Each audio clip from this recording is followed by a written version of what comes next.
kwa hisani ya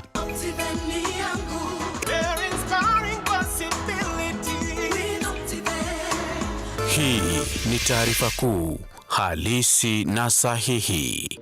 Na kwenye vidokezo, IEBC yakamilisha kuidhinisha wagombea wa nyadhifa mbalimbali huku Mike Mbuvi Sonko akitemwa nje. We are dealing with an institution here that first of all is clearing the wrong candidates just because they do not want alternative voices. Your voices are going to be heard. And you shall be on the ballot. Wanjigi, Okot na Kigame waelekea mahakamani kupinga hatua ya IEBC kuwatema nje.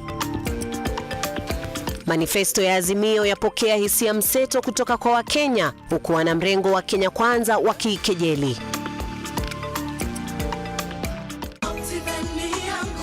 Get a chance to wake up as a tourist as you view Mount Kenya every day by buying a plot of land at Wema Gardens, Naru Moru.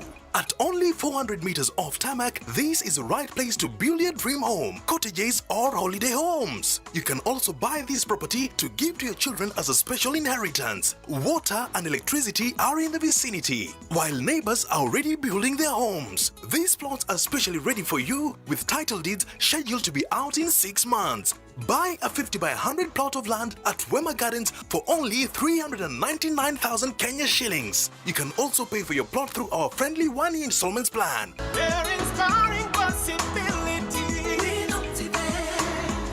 Karibu mtazamaji, hizi ni taarifa kuu na siku ya leo kuna mengi ambayo tumeweza kukuandalia kama nilivyosema hapo awali, lakini kumbuka kwamba maoni yako ni ya muhimu sana kwetu. Hivyo basi tukipenda kusikia kutoka kwako, tuma rafa yako kupitia mitandao yetu ya kijamii Facebook, Twitter, YouTube na tutakuwa tunaisoma kadri tunavyoendelea kukupatia taarifa hizi. Tukianza na taarifa yetu ya kwanza ni kwamba mgombea wa kiti cha ugavana kaunti ya Mombasa Mike Mbuvi Sonko amekosa kuidhinishwa kuwania kiti hicho cha ugavana akiandamana na mgombea mwenza wake mbunge wa Kisauni Ali Mbogo na aliyekuwa mbunge wa Matuga Chirau Ali Makwere akiwasilisha stakabadhi zake. Vurugu ilitanda kati ya Sonko na maafisa wa tume ya IEBC. Ni taarifa ambayo tutakuwa tunaipa kipaumbele siku ya leo, na kama ninavyoarifiwa ni kwamba Mbuvi Sonko ako katika afisi za IEBC na amekatalia kutokea hapo ndani, lakini ni taarifa ambayo Bella Boso atakuwa nakuletea mwendo wa saa 3 kamili.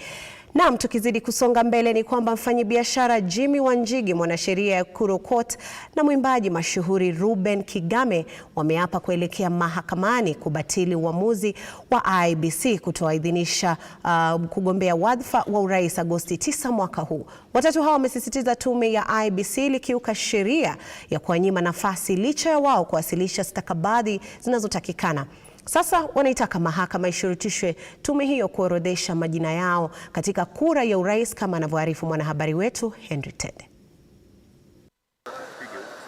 Katika kikao cha pamoja na vyombo habari, Jimmy Wanjigi, Kurokot na Ruben Kigame ambao walinyimwa fursa ya kuwania urais tume huru ya uchaguzi na mipaka IEBC kutotimiza masharti ya tume hiyo, sasa wanaelekea mahakamani kupinga uamuzi wa IEBC chini ya mwenyekiti Wafula Chebukati. Wakitoa malalamishi yao, watatu hao wanaitaka mahakama kuishurutisha IEBC kuwapa fursa hiyo, wakisema uamuzi wa tume hiyo hauna msingi kikatiba na unakiuka haki zao za kimsingi. In 2010 we passed a new constitution believing that we have got new rights embedded that people have fought for, believing people had died for. And we were very proud of that new constitution. And our prayer come the 2013 election was that there would be an ushering in of a new government that would ensure that the inalienable rights of that new constitution were going to be adhered to. And that the government that was coming into place in 2013 was going to be a government that was pro-reform to that constitution. It is evident to all of us today that this is a government that decided at the beginning it is going to claw back what we envisaged as the gains of the 2010 Constitution. On the 28th of May 2017, IEBC issued me with a certificate to run as president.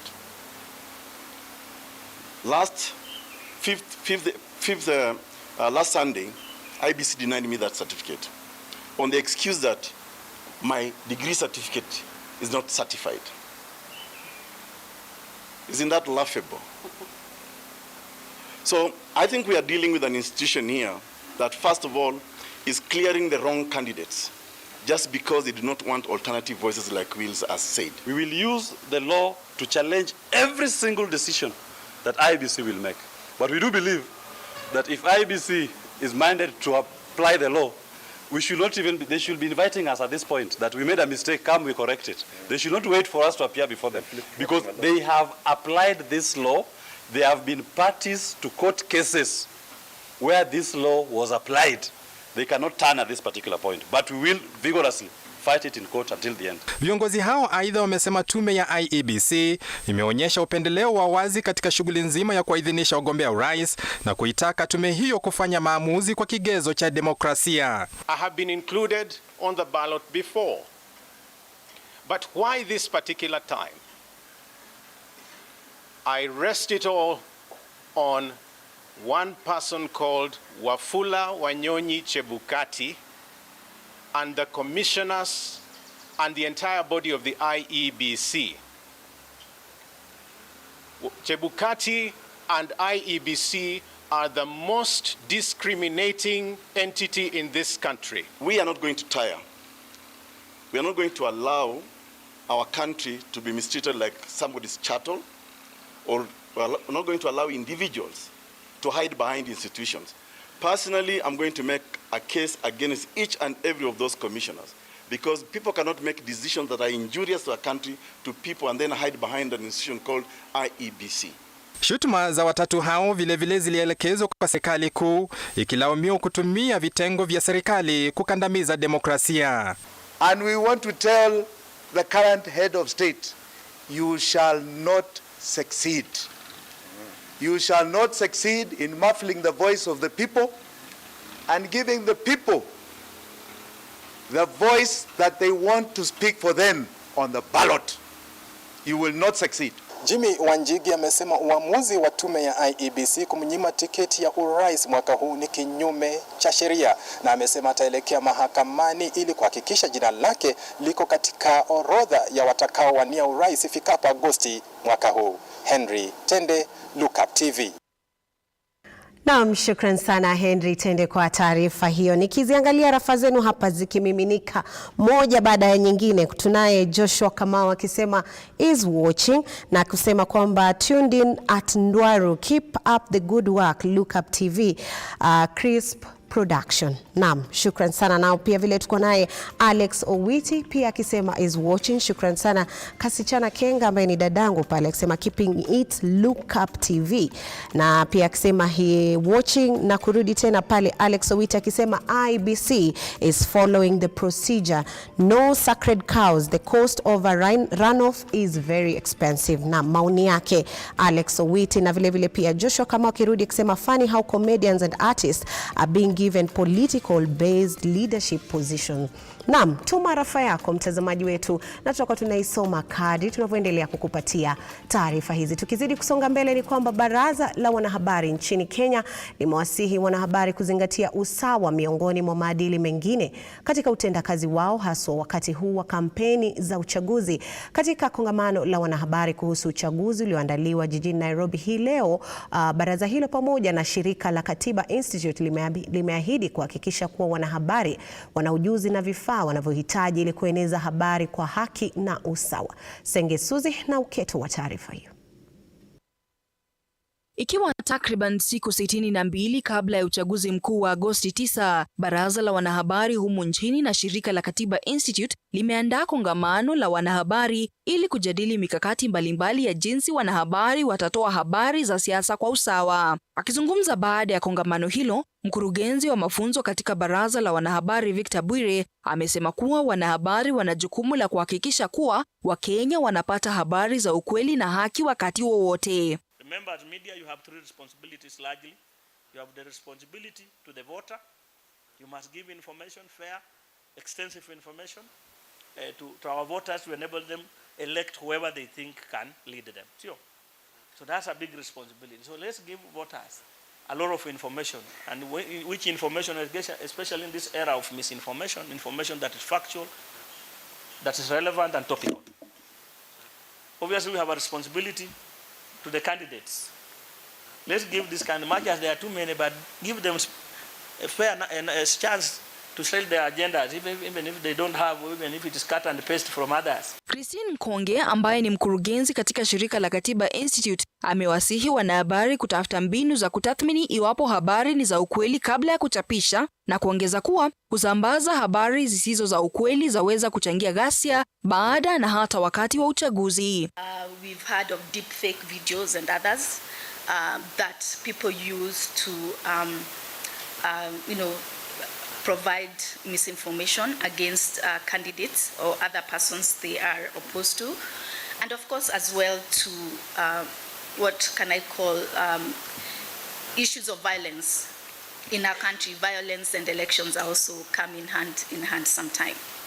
So information integrity is up to us, the media, playing the role of checking the facts so that we are sure that the information that they are passing is actually truthful. Kwa upande wake, mkurugenzi mkuu wa baraza hilo David Omoyo amesema kuwa hata katika harakati ya kulinda haki na uhuru wa wanahabari humu nchini, wanahabari wana jukumu la kuhakikisha kuwa wananchi wanapokea habari tendeti, huku akiwasihi kuzingatia maadili na masharti yaliyowekwa na baraza hilo.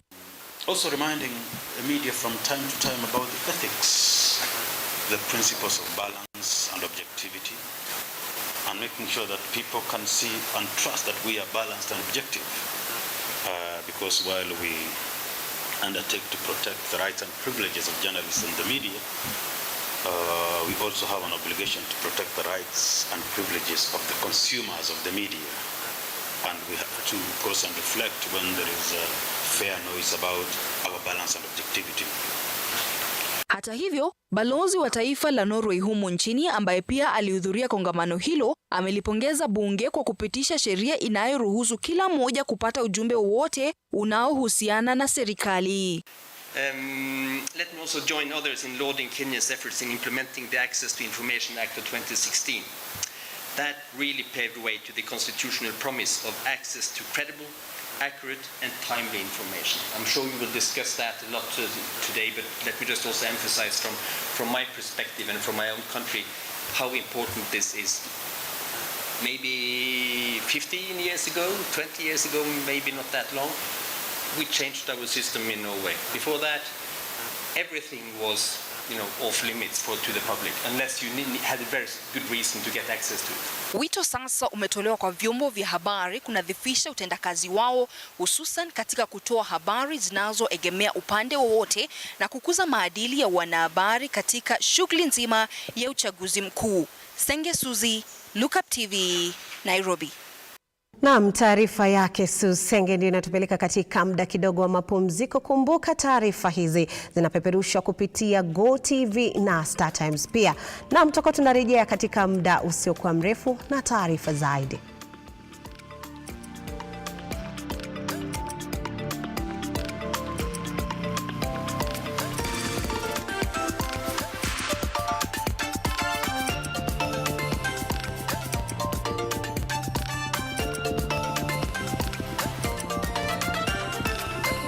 Hii ni taarifa kuu, halisi na sahihi.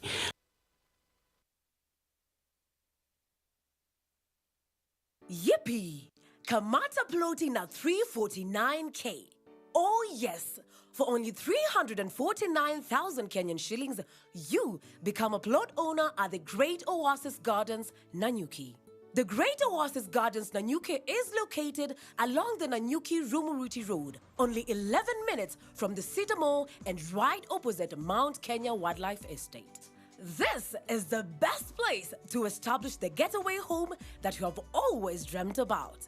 For every 349,000 that you deposit or pay as installment towards any of Optivant's plot of land, you get 10K cash back instantly. Jaza basi twende NANYUKI. Bigger is indeed better.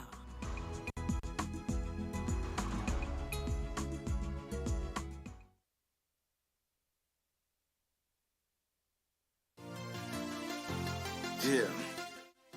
Are you looking to turn your passion to purpose?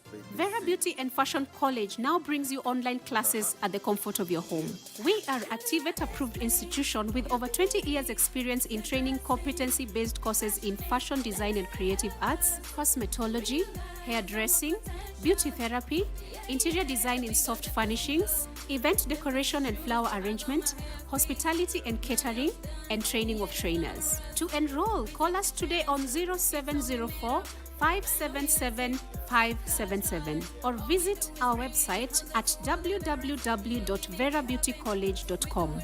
Vera Beauty and Fashion College, a center of excellence. Help me identify a beautiful womb. I never came across one till I got to Vera.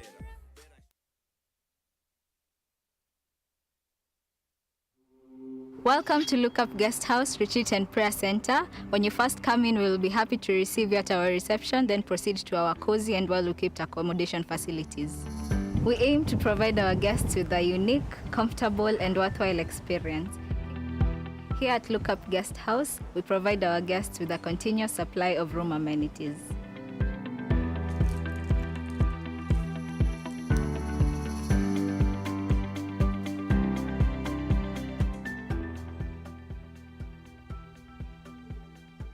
A cool environment for all your retreat activities. Look Up Guest House Retreat and Prayer Center. For reservation, contact us on info@lookupguesthouse.org or call us on 0746 788 707.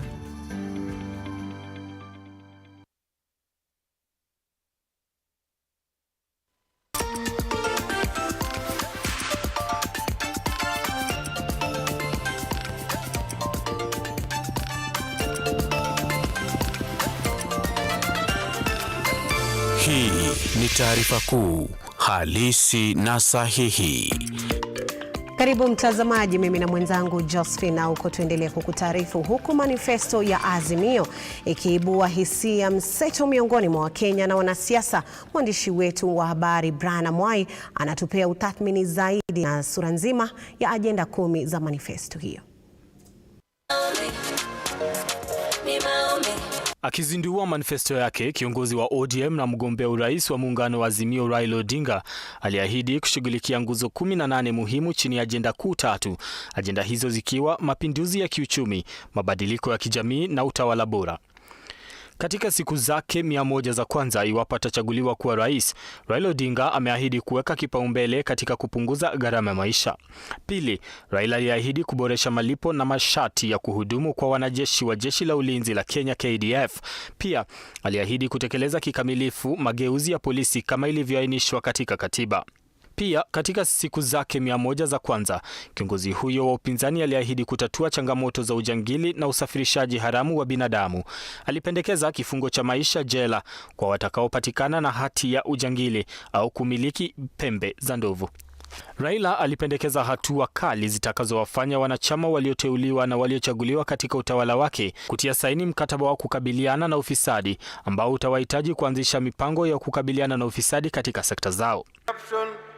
A threat to national security and establish a specialized department in the security agencies for corruption surveillance. This we shall do within our first 100 days in office.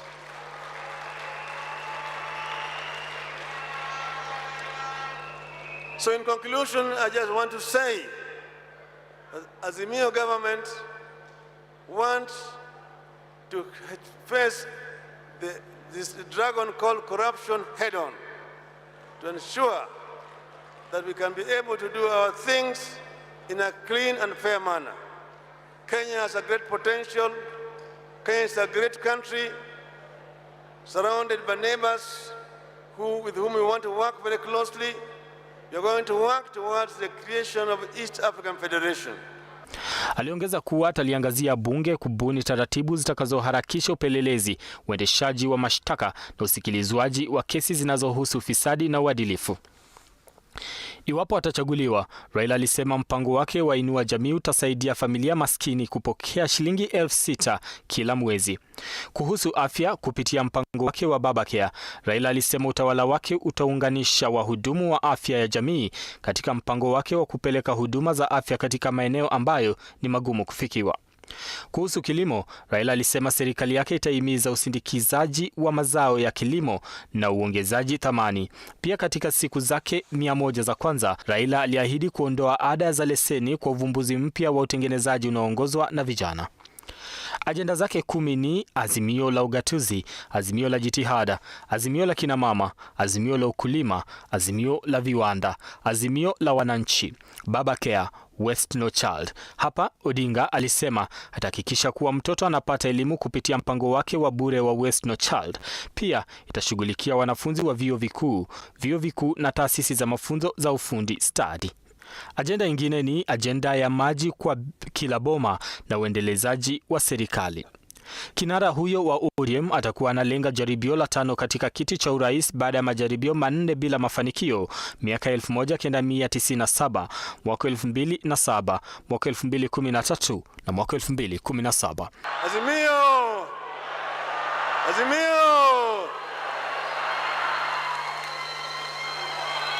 Brian Amwai, Look Up TV, Nairobi. Naam, shukran sana Brian Amwai kwa taarifa hiyo. Tukisonga mbele, wafanyabiashara mbalimbali wa mitumba wameelezea hisia zao kufuatia matamshi ya mgombea wa urais Raila Odinga hapo jana kuhusu kupunguzwa kwa nguo za mitumba zinazoletwa nchini ili viwanda vya kutengeneza nguo humo nchini viimarishwe ili vianze kufanya kazi hiyo tena. Hivyo Wakenya watapata ajira kwa wingi, angalau wapate afueni kutokana na gharama ya juu ya maisha. Dorcas Kirui na habari hiyo kwa kina. Our textile industry was killed through liberalization. When then they brought Mitumba, it killed all our textile industries. Our people are only wearing clothes coming from outside the country. They have been worn by people who are dead. We are going to go to primary production so that our people who are importing mitumba can have good product to sell here. Matamshi yake kinara wa azimio kuhusu mitumba, matamshi ambayo yamezua gumzo mtaani na mitandaoni. Tunaamua kulipiga mbizi suala hili karibu katika mtaa wa Woodley kwenye soko la Toi. Shughuli mseto sokoni, hapa utapata nguo na viatu vya kila aina. Tunapatana naye Mary Wanjiru ambaye ni muuzaji wa nguo za mitumba. Mary ambaye ni mjane ameifanya kazi hii kwa muda wa miaka 25. Kwake hii si kazi mbadala ila kazi ya msingi kwenye maisha yake na kusimamia kwenye mahitaji yake yote. Kuna wenye wanapata chakula kwa wengi sana. Wengi sana. Sasa ikiban wengi sana tutapata hatuna kazi, hatuna vile tutakaa. Na hiyo ndio inalisha baka mafamilia zetu, ndio tunawapea chakula, ndio tunawapea shule, ndio hata wazazi wetu ndio tunawasaidia naye. Kwake ni nguo za wenye mapato ya chini, kwani hata ukiwa na 100 umepata angalau nguo ya kujisitiri uchi. Yote 9. Kutana na Diana anayeuza vyombo vya jikoni kutoka nje. Yeye ni mwanafunzi na kazi hii imemwezesha kulipa karo na hata kodi. So far imenipia like 15k. Yeah. Takwimu zinaonyesha kwamba zaidi ya milioni 30 ya Wakenya wananunua nguo za mitumba. Sasa swali ni je, ni mikakati ipi inawezekana ili kufutilia mbali mitumba na kushona mavazi ya wananchi wa kawaida kwa bei nafuu? Ni suala tata ambalo linaendelea kuzua mdahalo na iwapo tumefikia kiwango cha kusimama kama taifa bila mitumba au la. Dorcas Kirui, Look Up TV. Naam, shukran sana Dorcas Kirui kwa taarifa hiyo. Wamiliki wa maduka yanayouza mafuta ya kupika ya Pwani Oil sasa watalazimika kuagiza mafuta haya ya kupika kutoka kwa kampuni zingine. Hii ni kutokana na kusitishwa kwa kampuni ya Pwani Oil uzalishaji na uuzaji wa mafuta hayo. Siku moja tu baada ya kampuni ya kutengeneza mafuta ya kupika ya Pwani Oil kufunga kiwanda chake, wamiliki wa maduka yanauza mafuta hayo ya kupika sasa wameanza kuchukua mbinu mbadala ya kuagiza mafuta ya kupika kutoka kwa kampuni zingine zinazotengeneza mafuta ya kupika. Kulingana na Matthew, mmiliki wa duka kuu eneo la Kongo, kuagiza mafuta ya kupika kutoka Pwani Oil kumeanza kuchukua muda mrefu kabla ya kuwafikia.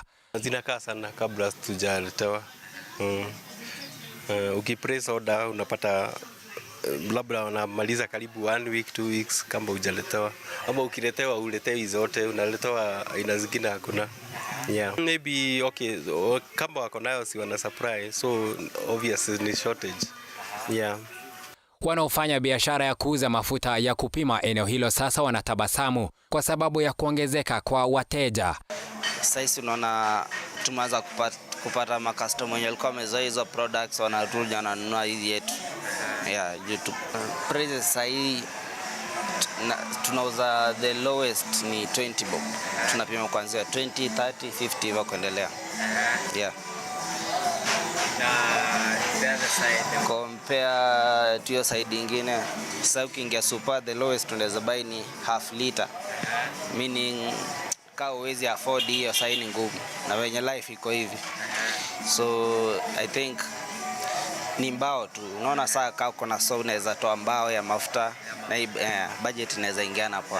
Yeah. Kampuni ya kutengeneza mafuta ya kupika ya Pwani Oil imefunga kiwanda chake kikuu hapa nchini kwa muda usiojulikana. Hii ni kwa sababu ya kile wanachodai ni ukosefu wa dola za Marekani wanazotumia kuagiza bidhaa kutoka nje ya nchi. Kampuni ya kutengeneza mafuta ya kupika ya Pwani Oil ikiagiza kufunga kiwanda chake humu nchini, italazimu bidhaa zake zilizoko sokoni kuongezeka bei. Brian Kiprono, Look Up TV.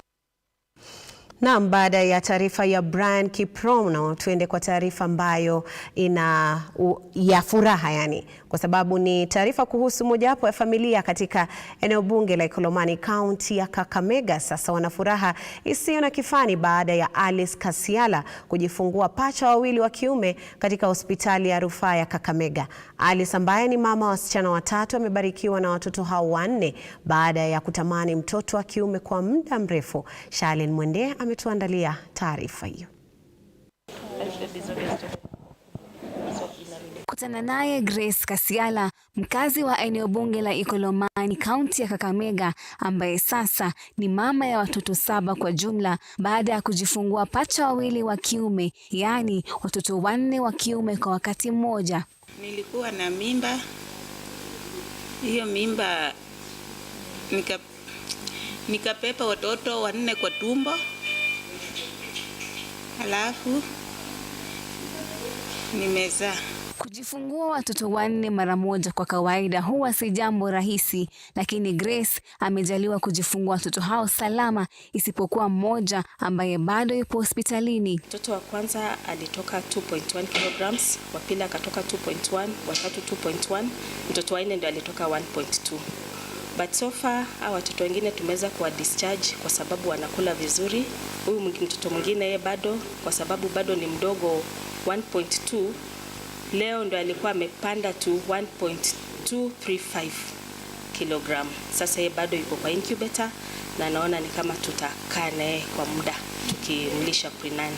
Mama huyo alikuwa akitamani sana kupata mtoto wa kiume na sasa ana sababu ya kutabasamu. Nilikuwa natamani mvulana, lakini kwa yote Mungu alinibarikiwa. Unajua nilikuwa nasema mtoto ni mtoto, lakini kwa yote Mungu amenibariki. Kwa vijana wote, watoto 4 ni vijana. Sasa nahisi tu nikiwa na furaha kabisa. Penye nimeolewa wamefurahi sana, hawana shida. Grace vilevile ni mama ya watoto 3 wa kike ambao ni wanafunzi wa shule ya msingi. Wenye wako nyumbani ni wa kike na saa hii nimepata wa kiume na nimefurahi. Furaha ya Grace hata hivyo ina mshike kutokana na kupanda kwa gharama ya maisha na ukosefu wa kazi, ambazo ndizo sababu Grace anaiomba serikali kuingilia kati ili kumsaidia na jukumu gumu analokabiliwa nalo la kulea watoto 7. Niko na shida yenye niko nayo ni shida ya pesa.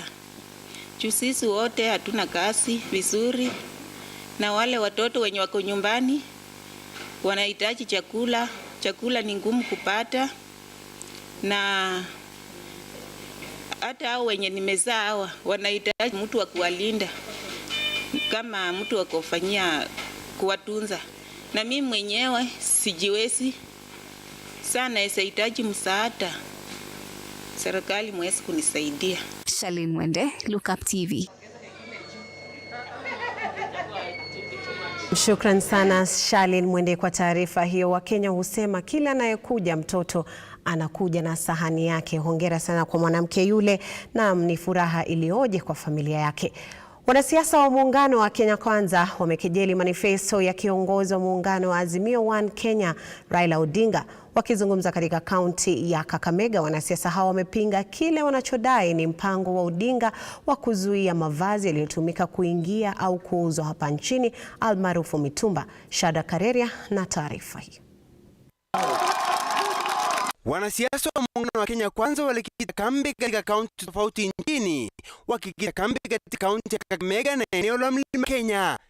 Ninyi ndio sema, ninyi ndio mtaamua. Kama njia ya kujipigia debe, wanasiasa hao wa Kenya Kwanza waliakejeli manifesto ya kinara wa muungano wa Azimio One Kenya Raila Odinga, wakidai kuwa Odinga ana nia ya kuzuia uagizaji na uuzaji wa nguo za mitumba nchini. Nasema biashara ya watu wa mtumba, ati wanafanya biashara na bidhaa ya watu maiti. Mimi nataka niwaambie wale wote wanafanya biashara ya aina zote, wale wanafanya biashara ya mtumba, watu karibu 2,000,000 wanafanya hiyo biashara. Mimi nataka niwahakikishie hakuna mtu ataharibu biashara yenu. Na ndio hii mzee ya kuzimia anasema ya kwamba ati akiingia atapiga marufuku nguo za mtumba. Tungetaka tumwambie, kwa sababu yeye hawezi jua. Alizaliwa akiwa na kijiko kwa mdomo. Alipelekwa hospitali, alipelekwa maternity na gari. Alichukuliwa maternity na askari. Amelelewa kwa utajiri na ufalme. Hawezi elewa ni kwa nini watu wa Kenya wanafaa nguo ya mtumba. Ukiona watu wanafanya kazi usiku, ukiona watu wanasidua manifesto usiku, ujue hao wako na shida. Aidha, wanasiasa hao walioraiwa Kenya kumuunga naibu rais William Ruto mkono katika uchaguzi mkuu ujao. Kama kuna kitu unaahidi wa Kenya ufanye saa hii, wacha kuahidi wa Kenya. Wewe uko na serikali na ndugu yako, ile mnaahidi mufanye saa hizi. Na niliona jana another comment. Shada Kareria, Look Up TV. Masuala ya usalama ni kwamba waziri wa usalama Fred Matiang'i ameendeleza ziara yake ya mashariki mwa Kenya katika kaunti za Isiolo, Marsabit, Meru na viunga vyake, ambapo anakagua shughuli ya kuchukua silaha zinazomilikiwa kinyume na sheria. Matiang'i ambaye alifanya mkutano na viongozi mbalimbali wa eneo hilo alisema shughuli hiyo ya kuboresha usalama inaendelea kwa mafanikio makubwa. Waziri Matiang'i amesema operesheni inayoendelezwa Marsabit itaendelea mpaka bunduki zaidi ya 7,000 zinazokisiwa kuwa mikononi mwa raia na wahalifu katika kaunti hiyo zipatikane. As you know, this is our second day in this part of our country where we are looking at the security challenges in this general area and belt. Many of those challenges are related to a proliferation of firearms in illegal hands. We were in Marsabit yesterday, and today we have called the county security teams of Isiolo and Meru to look at this and many other issues related to insecurity in this area. Waziri huyo alionya wanasiasa wanaochochea na kusaidia wahalifu Marsabit na viungani vyake kuwa watachukuliwa hatua kali za kisheria. Zaidi Matiang'i alisema chini ya bunduki 300, risasi 1000 pamoja na vilipuzi kadhaa zimepatikana na maafisa wa usalama wanaoendeleza operesheni hiyo. It's a challenge because of attempts on both sides to politicize an issue that has no politics at all, because under the act the boundaries are very well defined. Haya yanajiri baada ya kafyu iliyokuwepo katika kaunti hiyo ya Marsabit kuongezewa kwa siku 30 zaidi ili kuboresha usalama. We are more inclined towards, discussing our problems and looking for solutions first of all together before we throw the rule book at people, or before we throw the force of our instruments of power at people. Matiang'i alifanya mikutano na washikadau wa usalama ikiwemo machifu kutoka kaunti za Marsabit, Isiolo na Meru. Waris Kimathi, Look Up TV. Na mtazamaji, baada ya taarifa kuu ni wakati wa safu ya spoti. Tudunde viwanjani naye mwenzangu Robert Chacha. Kwa sasa nitakuwa na kuaga kwa heri, endelea kutazama vipindi vilivyosalia. Jina langu ni Pheona Kenga, aliyekuwa akinisaidia katika meza ya lugha ya ishara jina lake ni Josephine Uko, na mwelekezi wangu mkuu akiwa ni Paul Karis, mzalishaji wa taarifa hizi Lame Kaungo.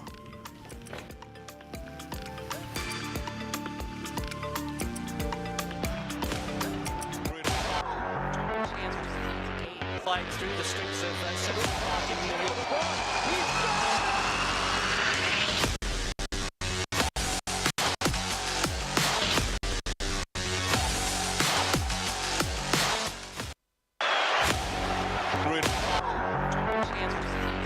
Flags through the streets of Central Park in New York.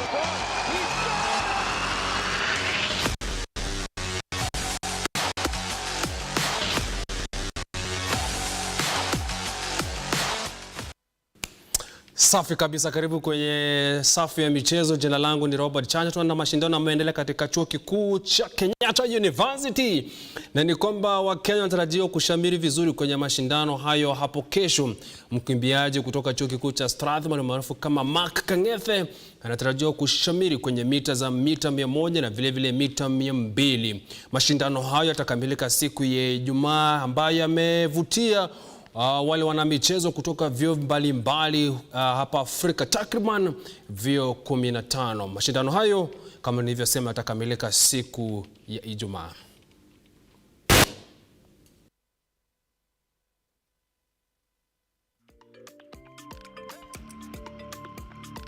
Safi kabisa, tuachane na tuende kwenye michuano ya kusaka tiketi ya kucheza kombe la bara Afrika mwakani mwaka 2022. Na ni kwamba timu ya Amavumbi ama ukipenda kutoka Rwanda watakuwa wanachuana dhidi ya Simba wa Teranga. Hawa kuna rafiki yangu hapa jamaa hapa anapenda sound ambaye ni Liverpool, watakuwa wanachuana na Simba, watakuwa ni mpenzi sana wa Liverpool, manake Sadio Mane watakipiga dhidi ya Rwanda hii leo. Mechi nyingine ni kwamba Chipolopolo ya Zambia watakipiga dhidi ya Comoros.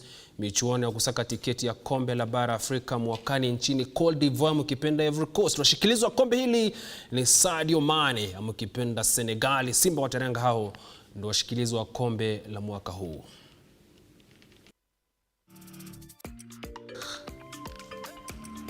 Ni hayo tu sasa kwenye safu ya sport. Hapo kesho nitakuwa kwenye chuo kikuu cha Kenyatta kukuletea mashindano ya vyuo vikuu ambao yameshika kasi kweli. Lakini kwa haraka kwa wale ambao wanapenda kombe la dunia ni kwamba wale digitali ukiongozwa na mshikilizi Nasha pamoja na kikosi chake kizima wanakuandalia zile graphics ama zile sanifu kwenye kombe la dunia, timu ambazo zimefusu. Nami hapa tutakuwa nikikuarifu yale ambayo yamejiri. Mwelekezi amekuwa ni Paul, sound amekuwa ni kijana wa Liverpool, piga picha amekuwa ni Orondo.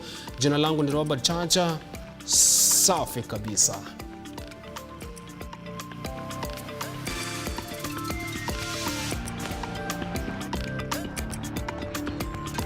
Flags through the streets of Central Park.